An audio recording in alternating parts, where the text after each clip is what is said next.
Hello and welcome to another episode of West Underground. Today we have the Crookeds all the way from down in Melbourne. The boys are with us. They're here. We've been wanting to catch up with these guys for a while and they're finally here. And I'm going to shut up now, boys, and throw the mic over to you guys. But I just want to ask to start it off, like, how did you boys start the band? What's the journey been like? It's a long story. I'll let Stunny probably start that off. So Stunny, if you want to take off, and I'll lead on after. Yeah, so the Crooked started pretty much back when I was about 22. So that was probably about 6-7 years ago. How old are you now, mate? You still look 22. That information is to not be disclosed. No. I'm 30 at the moment. So, I was about 28, 22, 23 when I first started it. And I was just really inspired by Sticky Fingers at that point. I just left a pretty heavy band at that stage as well. And then I thought, you know what, I want to just make something a little bit softer. So I just found some friends and we just started stuffing around, making some music at home. I bought a little studio set up, started making some music. And then it was a bit fun. We played a couple of little shows here and there, nothing too serious. And then some of those members were about to leave and it was just about to fall apart. And I thought, you know what, I don't really want to give this up just yet. So around that point was when I met Matt McLean. Thank God that happened because he was keen to come on board. And once he came on board, everything just fell together. Like, you know, we found the drummer, like, it was just like that. Like we found the drummer like 2 seconds. And then we found Azza, who was working in a music store that we would always go to. And I just like saw him in there and I'm like, oh, we're looking for a lead guitarist.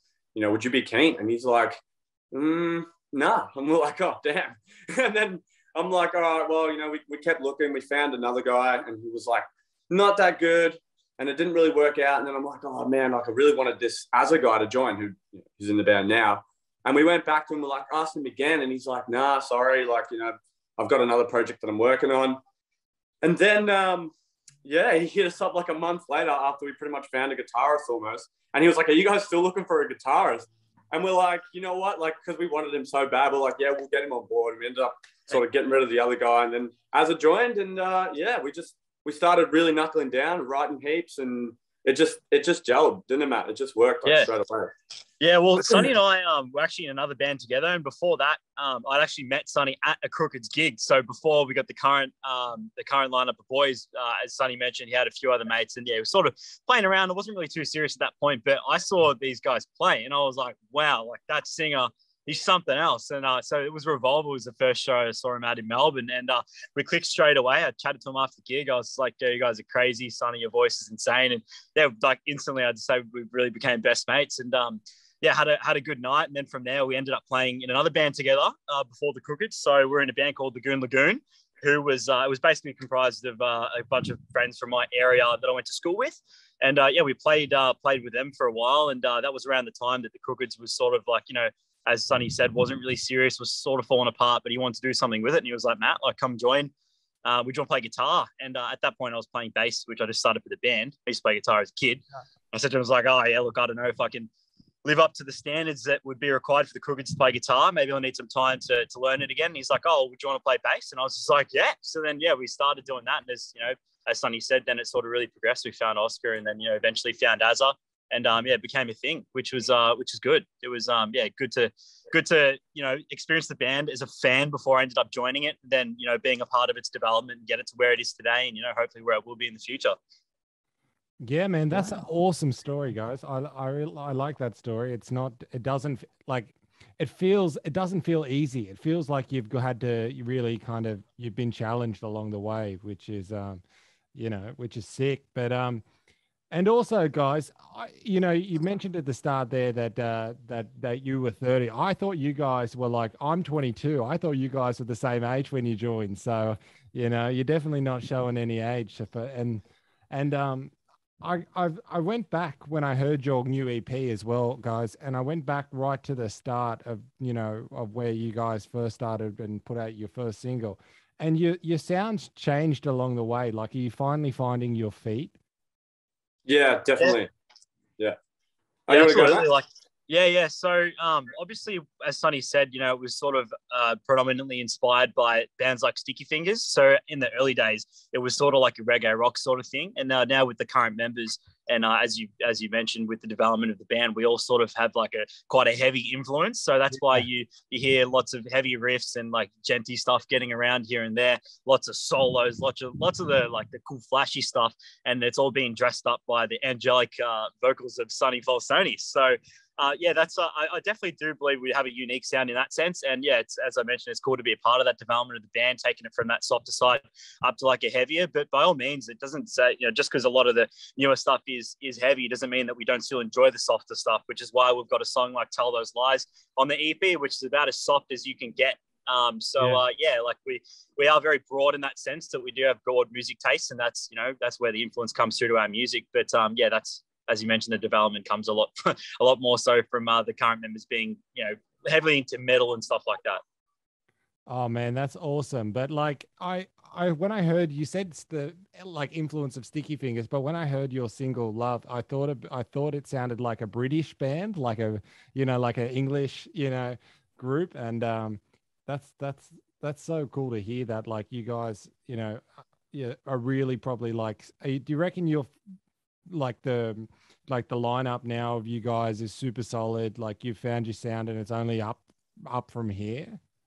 Yeah, the band will stay with everyone that's in it now. Yeah. Touch wood. Let's hope so. I was wrong. I was just let's take it back a bit before the albums. Did you guys do any covers, or did you go straight into original songs for your live gigs? Pretty much for the live stuff, we would predominantly play our own music.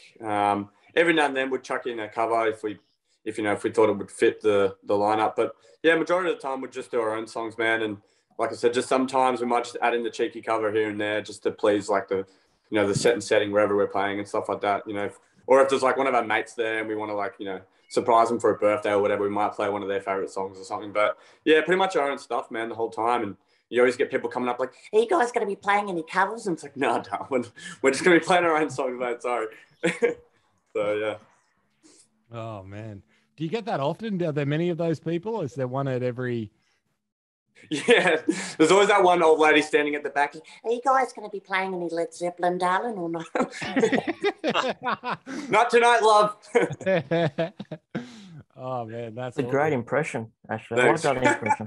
Oh, that's so good. Oh man, and you boys have been up to Sydney quite a few times.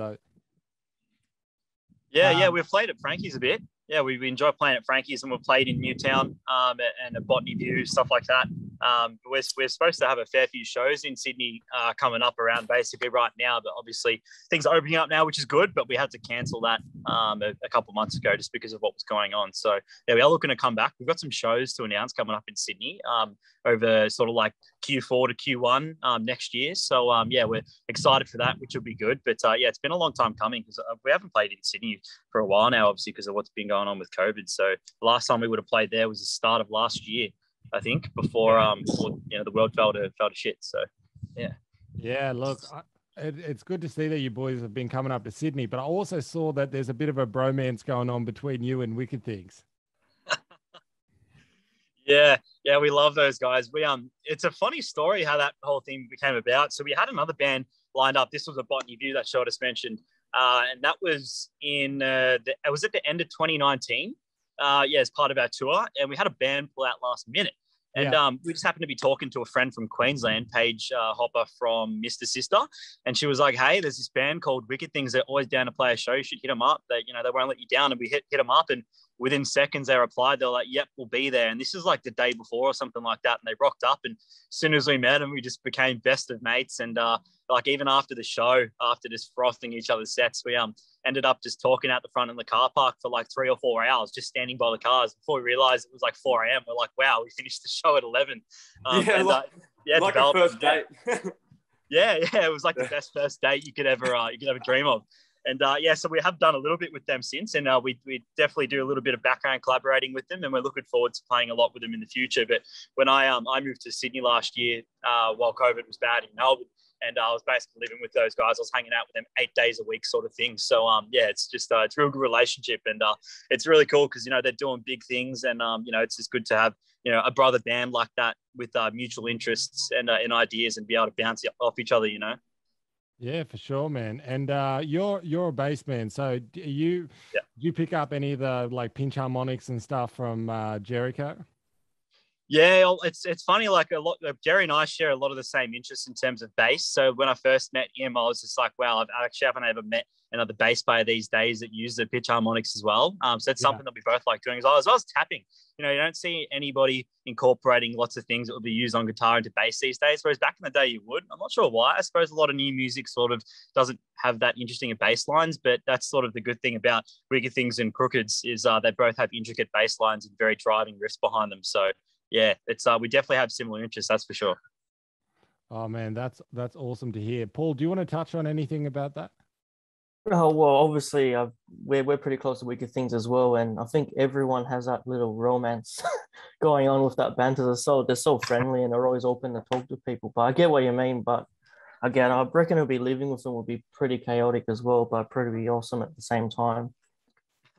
Yeah, they're pretty they're a pretty chill bunch still, and that's the thing is outside of music we all have similar interests as well. So it's like hanging out every single day with them is easy because we're always wanting to do the same stuff. And yeah, it's just it's really good relationship both on the stage and off the stage. Yeah. So in terms of songwriting, who in the band do you guys all pitch in, or is it someone just puts everything together and you guys just come in with different ideas?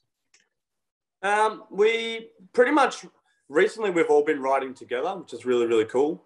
A few of the songs off the EP. So the lead guitarist would write his lead guitar parts, and then I was sitting with him and I wrote my guitar parts, and then we would send it to Oscar, the drummer, and he would do his drum parts. And then same thing with Matt, we sent it to Matt, and we all just came to the band room and everyone just knew their parts, and we had it all laid down. For some of the other songs, I do a lot of the writing at home myself as well, just because I've got the capabilities to, and I've ended up getting into engineering as well from that. So I spend a lot of time in the studio, just playing and writing, and just give it to the guys, see what they think, and then if they want to change something, they add their parts to it and stuff like that.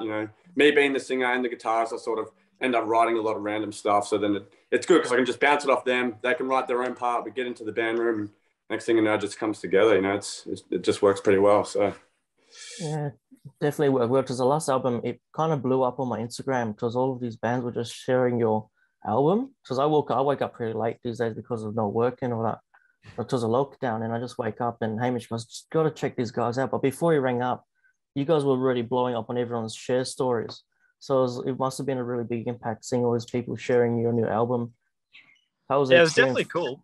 Yeah, really enjoyed that, and as you said, we do have a lot of good relationships in the music industry as well. So yeah, it was definitely heartwarming to see all of our bands that we're friends with, but also the bands that they're friends with and bands we didn't know all sharing our stuff, and guys like yourself getting around it, which is it's really good. It sort of just makes it feel worthwhile, which it always does. We're very hard working at making sure our product is the best sort of thing we can develop and get out there to everyone, and just to get that response from people was super heartwarming, and just made us want to do a million times more. Yeah, shout out to Digsby from Big Red Fire Truck for putting your album on his story, and then riff as well of and then I just got sucked in, and that's what drew me in. Yeah, and then I just kind of that day I just been kind of going back through your catalog and just going, oh shit, and then I saw all the Facebook and social stuff, and I was like, and just came around full circle. But yeah, guys, when you started off, is the music scene in Melbourne different from the music scene in Sydney? Is it what's it like playing down there? It's more diverse and probably less tight knitted down here than what it is in Sydney. Here can be a little bit cliquey in the sense that there's lots of bands that will support each other and sort of shit can everyone else, or sort of put everyone else to the side. Whereas I found, when I was in Sydney, spent a lot of time going to shows with Wicked Things. It's a lot more supportive, probably, and more so promoting each other, which, that's the thing about music is just because someone's going to one show supporting one man doesn't mean they can support the other. So I think the music industry down here is very dense. But yeah, maybe in some way, probably a little bit less supportive than what I noticed in Sydney, but that's just because there's probably more bands getting around here in Melbourne. There's so many places you can play at. in terms of shows and whatnot, and lots of different types of bars and venues. So yeah, there's like lots of genres here. I suppose that's sort of what makes it hard, I guess, in a sense. But yeah, I mean, there's still healthy music scenes, that's for sure. But you know, Melbourne and Sydney are definitely at the foremost top of, you know, the sort of country in that sense. But yeah, there's just a lot more going on down here, and I think just because there's so many different bands, it sort of just does make it a bit hard like that. But yeah, it's still good. Yeah, I feel like Melbourne. There's like a, you know, use this analogy. There's like a lot of fish in a small pond. Yeah. But is there like a good rock venue down in Sydney? Like, you know how I suppose Sydney has, you've already mentioned Frankie's, but do you have an equivalent? Yeah, we got Stay Gold. So Stay Gold is actually very similar to Frankie's, where they do pizza by the slice as well. So it's a very similar vibe, and they got an awesome stage, awesome PA set up. The staff there are awesome. They love rock. They love every genre really. So there's lots of different bands that play there and acts that play there. But yeah, we've been playing there a fair bit. It's like super enjoyable. But yeah, there's Cherry Bar as well. So that's probably one of our favorite venues to play at, as well as Ya-Ya's that are owned by the same group. And yeah, they love their rock and roll as well, and they're very supportive of bands. So it's like, you know, venues like those that are really keeping the music industry alive at the moment. Like when we suffered through COVID last year and this year, like Cherry Bar, for example, we're doing, you know, live shows broadcasted from Cherry Bar or wherever else, but on their socials and stuff like that, just trying to keep people in the scene still, which is super helpful. I mean, like, we didn't get to take advantage of any of those ones, but as soon as they opened back up last year, we were the first band to play back, and, you know, we kept on going back there. So yeah, having groups like that around in the music industry down here is what's really kept us alive throughout this time. Is Stay Gold the place where they do that karaoke with Marcelo? Because I didn't know they did that before lockdown. Was that the Stay Gold? Not sure. Sonny, do you have any idea? No idea. It might have been somewhere else, but I mentioned that the Stay Gold, but I think they were trying to do it there, but they got somewhere else instead. And that's where they did the live rock karaoke, like what they do at Frankie's. It was like the equivalent to the Frankie's one. And Marcelo and Dave Eastgate. Also, Marcelo does a guitar, and Dave Eastgate went down there to promote it a bit as well. I think it might have been the other venue I'm thinking of. Oh yeah. And guys, like, have you been up to Queensland as well? Like, have you taken the band south to north? Yeah, so when we tour, we normally go up the whole East Coast. So we've done a tour with the Cherry Dolls, if you're familiar with them, which was really good. So we played a massive show in Brisbane. It was like, well, for us, you know, it was quite big. We probably played to somewhere between 350 and 500. It was a sold-out show of them at, I can't remember where, but it was awesome. And we did the whole tour with them. So we played the Gold Coast, played Brisbane and whatnot, yeah, all the way down. So we started at the top and worked down, and we did that for our own tour as well. We did at the start of the year, so I started last year, which was great. So yeah, we always just go up and then work our way down, play everywhere along the way. So play at places, obviously Sydney, the Wollongong, like on the Central Coast, like lots of different places. How do you guys do that if you're from Melbourne? Are you guys flying up and then like taking a van around? Like, how does it work? Yeah, we fly and then and take get a mini bus and drive it around. But to Sydney we've driven up, and to Newcastle we've driven up, sort of thing.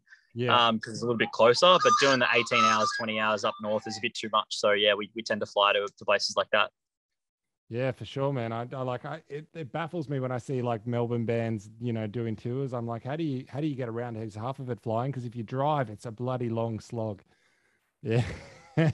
Now you boys have been in lockdown for like longer than, you know, the rest of the country. But in that time, has it been good in one way, like of writing music? Are you guys able to collaborate, and does it, you know, pushed you guys to, you know, go down that digital route and send tracks around? What's kind of been the process?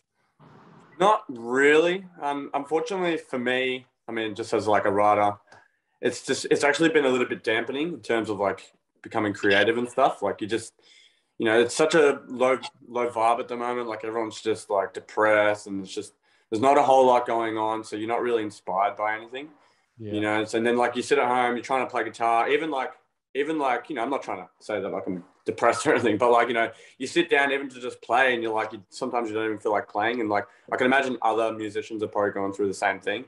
And then even push it one further to try and actually write some music. It's like, because you haven't really had that many experiences, you're not drawing your inspiration from anywhere to become creative. So, but there's some times where, you know, have a couple of beers or whatever, you know, and if if you've got like, you can have this thing called a bubble buddy, which is like, you can have like one person who lives single, who lives at home by themselves if they're single. You can have them come over, have a couple of beers, try and get some vibe going. And then sometimes you might write something from there. But yeah, it's, although you've got all this free time, it's definitely not the most creative of times. So yeah, kind of sucks.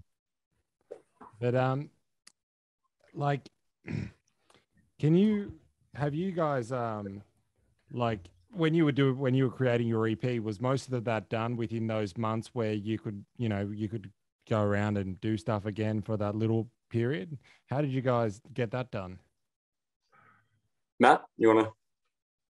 Yeah, well, it's just been a bit of a tough process in going in and out of lockdown. So anytime that we've had availability, we've been getting together and doing stuff. But anytime in between, obviously, we can't really do much. So liaising via, just voice calls and video chats, if we do quite a lot. So any planning we do over video calls usually. So we normally band prac on Mondays. So if we're not able to do that, we sort of get on the call and, talk a bit of crap. But yeah, it's just sort of been a long process, that's for sure. Wow, but it's pretty impressive that you guys were able to get that done, and you were able to get it out, during this time, which, I think that's a massive feat for you guys. Yeah, definitely. It was a long process, and we did write some of the stuff just before. Well, not really just before, like just before some of the this recent lockdown. Like once this recent one kicked in, we had luckily just recorded, had everything ready to go. We weren't sure if we were going to release it during this lockdown. And then we thought, look, it doesn't look like we're getting out of this. We're not just going to sit on this material, and we wanted to stay relevant. So we thought we'd just put it out, Yeah. So. Well, man, it's fucking brilliant. So I think you did a good job by putting it out, man. And I think that the quality Thank you. is amazing. So, well done. Appreciate it. And have you guys got is there any light at the end of the tunnel for you guys? Like, have booking agents got in touch with you guys and said, like, Sydney's opening up, Queensland's opening up, get out and come up? Yeah, we definitely do. Are you still there, Matt? They said that he left. I'm not sure if he's still here. He's disappeared, but he can if he clicks the link, he can come back. Yeah. Yeah, so we definitely have a lot at the end of the tunnel. We have some gigs booked that's sometime early next year, possibly. But we're waiting on this government, I guess. Once they say that we can, once the borders open up and stuff like that. Once we get the green light from there, then we'll have a better understanding of what's going to happen. But for now, we do have some shows in the pipeline. We just don't know whether or not we're going to be able to play them. So, yeah.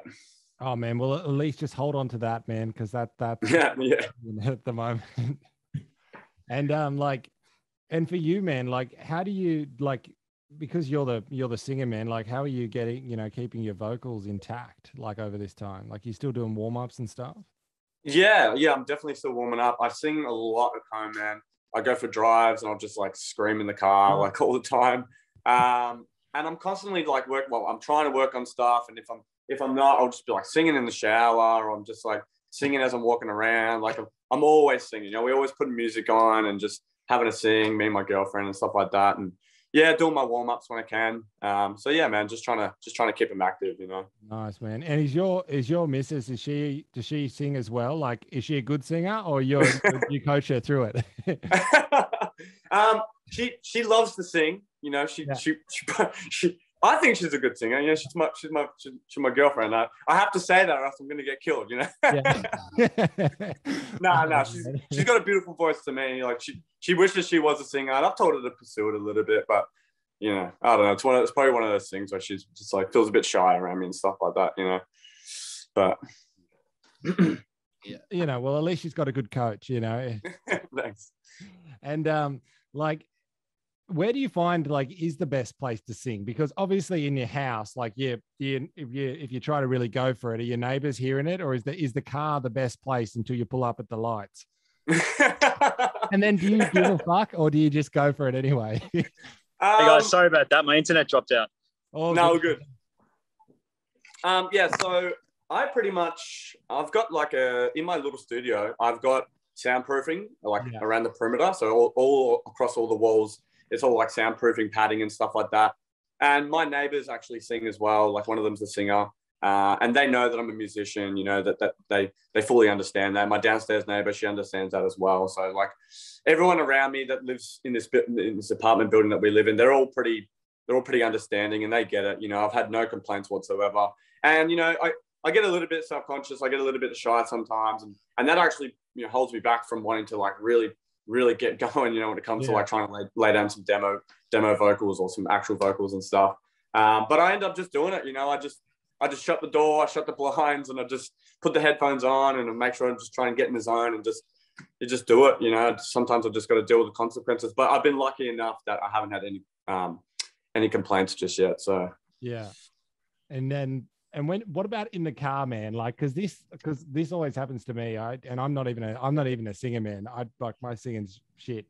But like you'll be driving around in your car, you'll be having a belt to a song, and then as soon as you get to the lights, like I just shut up because if the car looks in the window and I'm just going for it, it looks ridiculous. But do you just go for it in that moment, or do you just go, okay, I've got to be quiet, I'm at the lights, there's a car next to me. Oh, you know what, man? I'll tell you a funny story. This one time, so to answer your question, yeah, I just go for it. But I'll tell you a funny story. Like I was driving, I'm like screaming, yelling these notes out, and then I get to the lights, and I'm like, it's like a real like heated moment in the song, and I'm like, no, I want to keep going. And then this lady pulls up, and she like looks over. We both got my window was down a bit, her window was down, and she just looks at me. She's like, and I was like, thanks. Like, it was pretty embarrassing. I'm like, I don't care. I'm just doing it, man. It is what it is. I ain't never going to see you again. Yeah, no, dude, I think that's great. The fact that she gave you the thumbs up means you're doing something good. If she goes, shut the fuck up, then that's a different story. What's wrong with your car? It's a love song, man. I feel like I sing better in a car because the volume is a bit more louder than my voice, so it feels like I'm actually singing it. Yeah. So I'm kind of happy when it happens like that because I'm not much of a singer. Just casual. Well, for me, like, you know, that's exactly where I hone my skills is when I'm driving in the car, because I live with my girlfriend and her family, so I can't really be walking around the house and just like screaming, bloody singing as loud as I want whenever I want, because it's just disruptive. So for me, I only ever get to like sing or practice and that sort of thing when I'm in the car. So yeah, I definitely I know what you mean, Amish, when you're sort of next to someone at the lights and and they're looking at you and you're singing and you sort of get a little bit nervous. Yeah, I mean, like we got to do it on stage and people are watching. It definitely feels like less personal because there's, you know, maybe there's 200 people watching you rather than just one person just like looking at you at the lights. But yeah, you just press on, just fucking do it. I think it's good for your, you know, your confidence really if you're able to sit at the lights and have one person watching you when you're belting something out. But yeah, that's good. Sure. Since I got you both back now, was there like a live gig that stands out to be like one of your like most like top gigs you ever played, like a really good one? Yeah, probably. Do you think remember that Cherry Bar, that second set when we played a double set night, Sonny? That was pretty cool. That was pretty good. And we played one at the Tote recently, which I think was good. But honestly, just like all of our gigs that we've been playing, every time is just always a little bit better. And you know, I'm not saying that when we started that we weren't good, but you know, we definitely still improve a lot. And you know, not blowing smoke up ourselves here, but you know, every time we play a show, we do get a lot of feedback that, you know, that we're of the best live shows they're sort of seeing. So if we could sort of keep building on that, you know, I think we're going to see a lot more of those shows that we're just going to keep saying they're our favorite. Because, you know, if I say what my favorites are, it's the last 3 shows, and then I play the next 3, and they're probably going to be my next favorite. And it's just it sort of snowballs, you know. Yeah. So what about the opposite of NSA? Was it like a gig that wasn't as good and it's be embarrassing without naming anything? It's funny because when Matt just mentioned our favorite show, which was that back-to-back show at the Cherry Bar, we got asked to play 2 sets back-to-back. And the first set, which was like a 45-minute set, was absolutely horrendous. It was probably like our worst show we've ever played. Like I opened up in a song and I played it out of key. Like I literally started playing the song out of key. And everyone looks at me like, dude, you're playing it a semitone up. And I was like, oh, no. Matt's like, just keep going. And then when we got to the next section of the song, I brought it back in key. Luckily, you know, people were like, I didn't even notice, you know, like, but then it's funny. We had that break. We had that break in between the sets. And like, I thought I lost my voice a little bit because I I pushed pretty hard for that first set and then come back and there's like double the amount of people. and we killed it, man. It was like one of our best shows, and we had so much fun. Everyone was getting into it. Like it was awesome. It was like black and white. Like I really thought there would have been both like the shittest shows we've ever played, but it ended up being like that shittest and then our best. Like so weird. Big time. It was so funny because when Sonny was playing out of key, I like walked up to him and I'm like we play like that particular part of the song the same bit. So I'm like showing him and I'm like going like this, like pointing to like go down, and then he's like, oh, and then like when it like obviously went to the next bit and then came back to that same verse and then he dropped back to where he's supposed to be. But it was so funny because as Sonny mentioned, you know, when people are watching, they don't really notice your mistakes, but because you know your music so well in and out, every part of every band member, if someone's playing it wrong, like you're very scrutinizing in that sense that you're like, oh, that was wrong, that was so shit. But then like the people in the audience probably can't tell a difference, and that's like, you know, the people in the audience for that first show were like, nah, it was fine, and then we're like in the background green room like blowing up at each other about it. And then obviously we came back and played that next set, and it was so good. That, as I mentioned, that was what I felt was probably one of our best shows after it, which is just a funny contrast, but just the way it worked out. Yeah, man, you gotta love the punters. Hey, like they never seem to notice when anything goes wrong. Yeah. Now, Matt, I have a question for you, mate. I see the bass is in the background. Yeah. Yeah. Have you been practicing on the grass? Is that? Oh, very nice. Yeah. Well, I mean, we're in lockdown. We can't really do a whole lot. So, yeah, just got it out here in the sun, enjoying it, having one of my favorite non-alcoholic beverages, the Jarrito Mexican Cola. They're awesome. For those of you who are watching and you don't know what it is, it's like a Mexican, it's like your Coca-Cola, or they do lots of different flavors, and they're the best. And if you haven't had any, you need to do that like now. So go order one now. You get them from lots of smaller supermarkets, so IGAs, or from Guzman and Gomez, the Mexican place. Lots of Mexican places do it. But if you haven't had we're actually sponsored by them. That's why he's plugging it right now.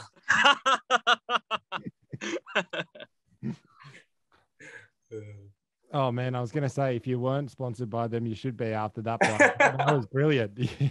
Yeah, move as well. They're the best. I was gonna ask you, Sonny, you must have a lot of customer communication, because you keep putting all these voices on, trying to pretend those customers talking to you. yeah, definitely. Yeah. So would they come up to you and like ask you random stuff, or do you get like any like weird requests or questions to you? For what, at gigs? Like, yeah, at gigs, yeah. Yeah, we got a lot. Oh man, we got a lot of random questions, man. I can't think of one off the top of my head, but we definitely get a lot of randos coming up and asking some pretty random stuff. But you know, you just go, yeah, you know. Sometimes you don't even hear what they're saying. You're like, yeah, and you're like, because it's so loud. You know, there's either a band on or there's music playing, and they're like trying to tell you something. You're like, man, fuck, I'm sorry, but I don't know what you're saying. Like, you just got to agree with them. You know, like, yeah, it's funny. Man, what's the most like interesting thing that you've ever been asked as a band, or, you know, something that at the time was like, what the hell? And then after you've just looked back and you just laugh about it. Oof. Oh, tough one. It's a hard one to answer off the top of our head. Like, we've definitely had some pretty interesting situations with some interesting fans like at shows. But in terms of questions, I can't really think of any off the top of my head. What about you, Sonny? Nah, I can't think, man. I'm trying to remember. We get lots of weird messages. Like, sometimes we get people that like, do you like playing shows? It's like, what do you mean? Like, why would I do it if I didn't enjoy it? Like, there's lots of, like Sonny said before, lots of just silly questions that were like, what the hell? And it's like, yeah, we do get a lot of messages like that, or messages in other languages that we got to translate. we got a lot of fans in Jakarta. We noticed on Spotify, if you go on the artist thing, we get a lot of plays from Jakarta. So yeah, obviously we got to hop on Translate to translate their messages. But yeah, I can't think of any odd messages off the top of my head. Oh, wow, man. Sorry, man. I had a moment there where my computer just went really, really funny, and we're back. I just had to fix it. I had a moment where I was like, oh, shit, what's happening here? No, all good. All good, man. All right, there we go. I fixed it. It's all back. But no, it's good, man, that you haven't had too many of those moments, I suppose. But like when you were starting out too, like, did you know, on the going down this road a little bit of like, you know, like stories of the band, did you have like when you started like a couple like real horror shows, like where either something went rough or like there was travel transport issues or something that you look back on and is funny in that respect? Well, our last tour that we had, I had some technical difficulties, like heavy ones, like amps blowing up, cabs failing, leads failing for like 3 or 4 gigs in a row, and it was just like, what the heck is going on here? And yeah, it was like we did it was 2 shows in a weekend, had gear fail, and then the next weekend we came back and same situation, gear failed. Like it was venue issues, then it was like gear issues. Like we had power cut out at Botany View, that first show we played with Wicked Things, no. Power fully cut out. So then we're like, I got this guy running on stage, like throwing extension leads left, right, and center, and it was just ridiculous. Like, so we had a few, like, now nothing against the venue staff. It was they did a good job to eradicate the issues, but yeah, like in that particular set, like not just separate shows, in that one set, I had an amp fail. And then we had a power issue that the venue had. So it was just absolutely ridiculous. And yeah, so that was at the end of 2019. That was for me, that was my worst sort of stuff. I'm not sure what Sonny had with some of the other boys though before we joined. Yeah, no, that pretty much sums it up, man. Oh, well, man, I think all these problems happen, and at least they make good stories. Like, at least when you guys, get over and start touring the world, at least you kind of have those like humble, beginning stories about, shit going wrong, or, yeah. As I said, it's a long road to the, to the top. Yeah, 100%. Oh, Sonny, do you think it's a bit of an all-in interview? So do you think you should touch on that artwork situation with the T-shirt artwork, or should we leave that one for another time? Which artwork? For the white one? Remember early days? Do you remember? No. All right. Oh, man. We'll tell you about that one when we catch up with you next, maybe not online. All right. Was it embarrassing or was it a bit too much? Not embarrassing. It's big. It's a big story. Oh. Is that play on words with something? No. Let's not go down this. Nah. Oh, but boys, like, have you guys got any plans to go overseas? Like, eventually, whenever we can. Like, where would you like to, start touring around, and where would you like to share your music around the world? Well, we've sort of been putting things in place softly to head over to America before obviously the whole COVID thing sort of happened. And we're going to be doing a little bit of that stuff with Wicked Things. So we're planning like a very similar thing. So we're going to head over to LA. Obviously this is all like sort of, we never got to, as I mentioned, actually do it, but we're sort of planning to go over there and do some stuff together because they got some family over there as well. So we'd sort of work out that we go over there together and just sort of, share some costs and play some gigs together. So if we do a night, there'd be us 2 on the lineup and then like some other local bands or something like that. So yeah, we definitely want to do that. And we're looking at the UK as well before all this happened. So we a while ago we were with a record label called Golden Robert Records. Yeah. And originally they were like, yeah, we've got to get you over to the US straight away, and then we've got to send you over to Europe. But we ended up leaving them. So that sort of put that on hold. But then, we started planning to do that with the Wicked Things boys. And then, obviously this all happened with the world, but we do have some international stuff that will be coming up next year, but we probably can't say too much on that right now. So what we can say is stay tuned. And this is going to involve the Wicked Things boys as well. So it's a little bit of a teaser for you.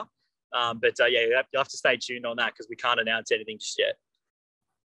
Oh man, that's awesome. Well, good to hear that, something's in the works. I could definitely see you boys all down in the Sunset Strip. We've got to take it back over, make it rock and roll again, man. Yeah, sure. I when I first heard Wicked Things, I thought, oh shit, this is like me seeing Van Halen. Like after, I played a show with those guys and I wanted to bury my guitar after that show. I was like, fuck, I may as well take them all out and bury them. But, I could, and I think you guys too, you would just have that, you would light the fucking Sunset Strip back up. Yeah. Thanks, man. Appreciate the kind words. But that sort of just makes me think back to the first time we saw them as well. I don't want to sound like a bit of a dick here, but you play with lots of bands, and there are a few bands that we really enjoy playing with, but there's also like a lot that we don't. It's like you want to put on a good show, and you want the band to be as good as possible because you want to provide the best product to your fans. So if there's a band that you play with that isn't necessarily the best or up to your standard, like it is always sometimes disappointing. But as I said, fortunately, we do have quite a few bands we like to return and play with that. They all have a good fan base, they all do a good job musically, musically. Yeah, I just remember the first time like we played with them, I was standing watching him play, and we're just like, us four boys are at the front, like Azza, Oscar, Sonny, and myself. We're at the furthest front part of the stage, like watching him, and we're just looking at each other. We're just like, this is the real deal. These guys are good. It's just nice to hear they say the same thing about us too, which is cool. But we love it, man. We love it. Yeah, man, that's awesome. But like, you know, if you boys like went over to the UK, where would you want to go? Would you want to just hang around and play the clubs around London, or would you want to go, you know, north and head down to Liverpool and Manchester and do that kind of scene? It's pretty open. Open. I mean, I'd like to do a lot in London, that's for sure. But you know, there's sky's the limit is what I say. So, you know, I don't want to be restricted to just one small area. I mean, the biggest thing about going over and playing these shows is being able to network when you're at the venues. And a lot of these venues, you know, all over the world, whether it's Melbourne or whether it's in Europe or wherever else, America, a lot of the venue owners like correlate all around that part of the country, or, you know, wherever it is, you know, that part of the world. So a lot of people who own bars and clubs in London will probably own them, you know, all over Europe for that matter. So yeah, the more you can be networking in with the people that you're playing with, and, you know, the staff of the venues, I suppose the more you can open the door to playing other stuff. But yeah, I think for us, London is a good start. You know, there's still a good rock and roll scene in London. So yeah, definitely keen to tap into that market. We do get a lot of Spotify plays from the UK as well, like especially London. Yeah. So yeah, for us, I think that's a good starting point, and then just sort of build on it from there. Oh man, that's awesome. But you just tapped in on something there that lots of other bands are going to watch this video. And I think it's really important, just what you said there about networking and meeting the venue owners and, you know, making good relationships with, you know, other bands and you know, just being good fucking people in general, you know. And I hope that's something that others take away from this as well, because that's a very helpful tip you just mentioned.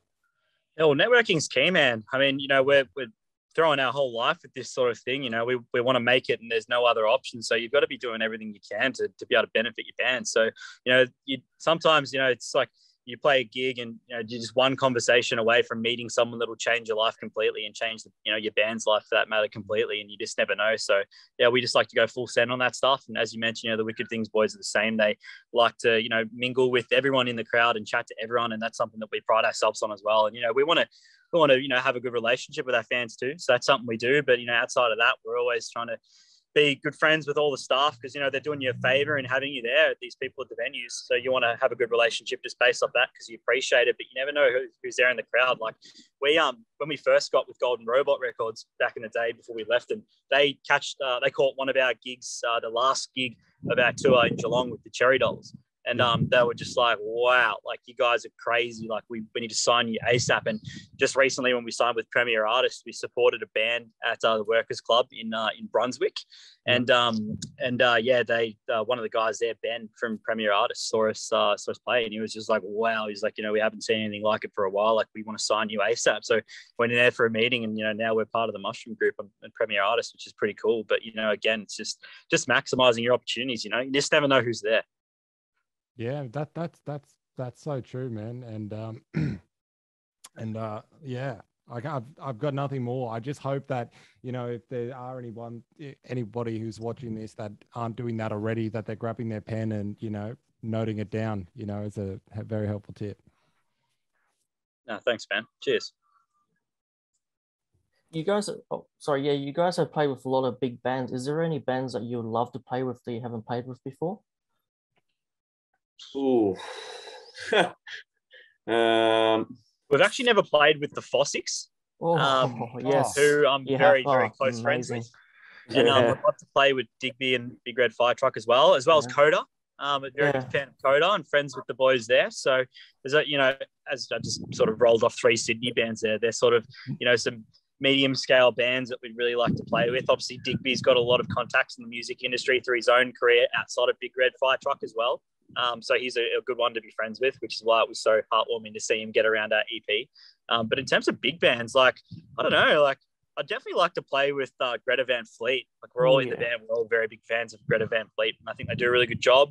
I'd like to play with a band like them. But yeah, again, like, you know, sky's the limit. We'll never turn down a good opportunity. And, you know, we like a lot of bands, and we all have diverse music tastes. So yeah, you know, they'll definitely never say no to anything. And we just want to play everything we can, especially at this point without playing gigs for so long. So yeah. Yeah, I think that's a good attitude. But Paul, you're going to ask your most famous question? Yeah, it's been working out so far, Hamish, so I might as well throw it. So do you guys prefer to play at a great venue or with a great lineup?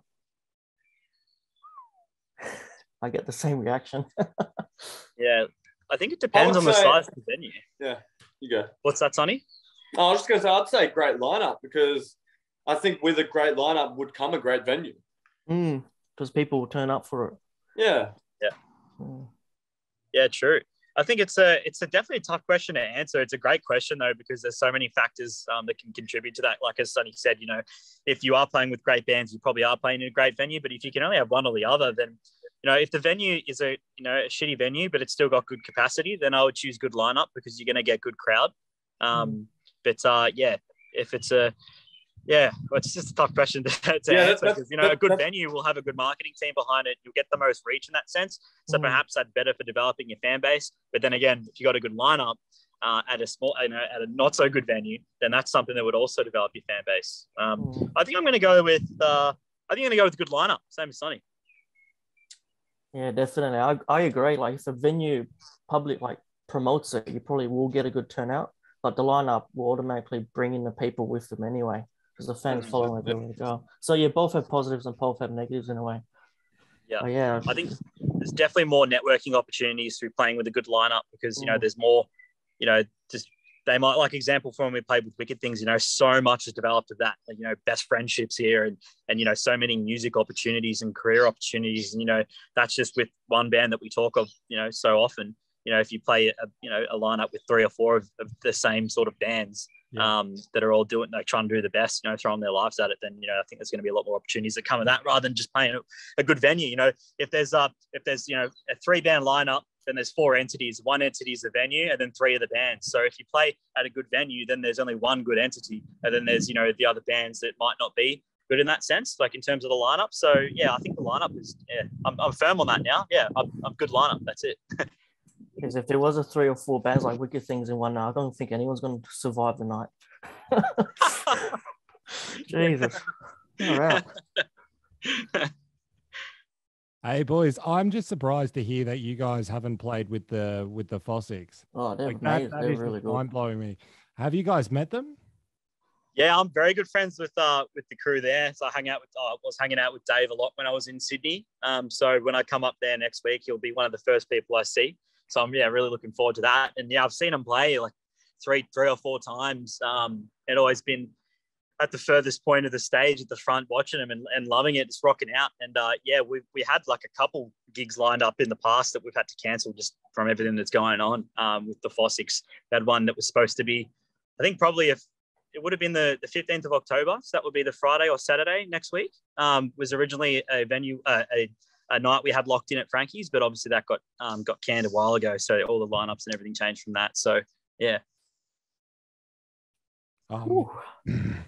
Yeah, if you guys could somehow fit all 3 of you on the bill, all 4 of you throwing Big Red Fire Truck as well, then that would be pretty awesome. I'll be drinking from 9 a.m. that day. 9 a.m. Got to get into it early, boys. I'll be so keen. Yeah. Oh man, have you boys been like in contact with any festivals or anything? So yeah, you want to go, Matt? Yeah, we have. Probably can't say too much again on that note at the moment. Got, as I mentioned, that European opportunity is something that's going to be pretty cool that we can't wait to announce, involving some level of festival. I mean, that's the whole benefit of now being with Premier Artists is Ben, our agent from there. He does a lot of that liaising, so we don't have to worry about much stuff anymore on that note. Like obviously, if a band hits us up, we'll chat to them and then we'll push them on to Ben. But he's the one sort of organising all that stuff for us now. And it's just so cool to be a part of an artist roster like Premier Artists. Like we're the smallest band on the roster, but the way he said was, they've got all their bigger bands that are all succeeding at the moment. And that's who they can use to to get guys like us out there and, you know, get us to the right market and, you know, develop our fan base. So, you know, when we can be playing gigs a lot more around the country now, we're going to have some pretty cool shows coming up, which I'm looking forward to. So yeah, it's going to be cool. Yeah, that's awesome, man. Is the music industry like, you know, if you're a heavier rock band at the moment, like I feel like it, you know, it hasn't been in trend for a while, and it's something that's long due to come back.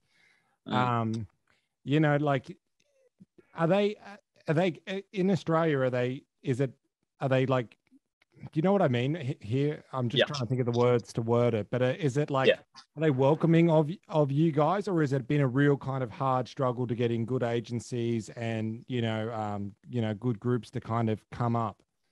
Yeah. So radio wise, absolutely. Very big struggle, especially with a radio like Triple J, has been quite difficult. Like, we do have a lot of people in Triple J actually, that are big fans of us, but every time they try and do a little bit with us, someone shuts it down because it's too heavy.